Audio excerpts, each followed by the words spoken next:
కత్తి చంద్రబాబు గారిదైనా పొడిచేటోళ్ళు తెలంగాణ వాళ్ళే అన్నట్టు పొడిచేది మాత్రం రేవంత్ రెడ్డి గారు.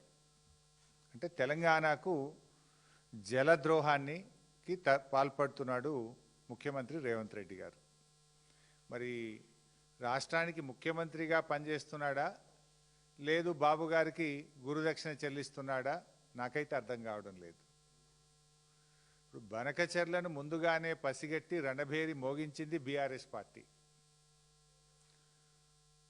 ముల్లుగారే కాదు, బల్లెం బట్టి పొడిచినాం. నిద్రపోతుండే గవర్నమెంట్ కనీసం బనకచెర్ల మీద స్పందించకపోతే బీఆర్ఎస్ పార్టీ బల్లెం బట్టి పొడిస్తే కానీ నిద్రలేవలేదు ఈ కాంగ్రెస్ ప్రభుత్వం.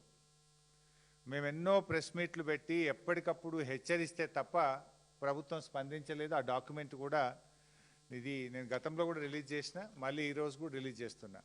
మేము ఎప్పుడు ప్రెస్ మీట్ పెట్టినాం, మేము ప్రెస్ మీట్ పెట్టినాక 2 అవర్స్కు బ్యాక్ డేట్లో ఉత్తమ్ కుమార్ రెడ్డి లెటర్ రాస్తుంటాడు. This the letter. ఈ డాక్యుమెంట్ కూడా మీకు షేర్ చేస్తాము. గోదావరి బనకచెర్ల విషయంలో బీఆర్ఎస్ మొద్దు నిద్ర లేపితే తప్ప ఈ కాంగ్రెస్ ప్రభుత్వం మొద్దు నిద్ర లేవలేదు. మేమే ఎప్పటికప్పుడు తట్టి లేపినాం. నేను తెలంగాణ భవన్లో ప్రెస్ మీట్ పెడితే 2 అవర్స్కో 4 అవర్స్కో నిన్న డేట్ వేసి ఉత్తరం రాసిండు ఉత్తమ్ కుమార్ రెడ్డి. ఇవన్నీ వివరాలతో సహా ఎప్పుడు ఉత్తరం రిలీజ్ అయింది. ఎందుకంటే నిన్న ఉత్తరం రాస్తే నేను రిలీజ్ చేయాలి కదా. నేను ప్రెస్ మీట్ పెట్టినాక రిలీజ్ చేసినాం అంటేనే బ్యాక్ డేట్లో రాసినట్టు. సరే,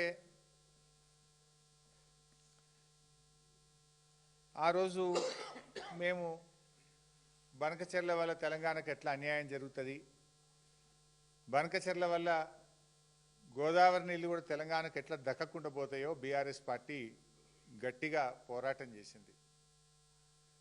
మేము పోరాటం చేసినప్పుడు కేంద్ర ప్రభుత్వం అదే సమయంలో ఆంధ్రప్రదేశ్ తెలంగాణ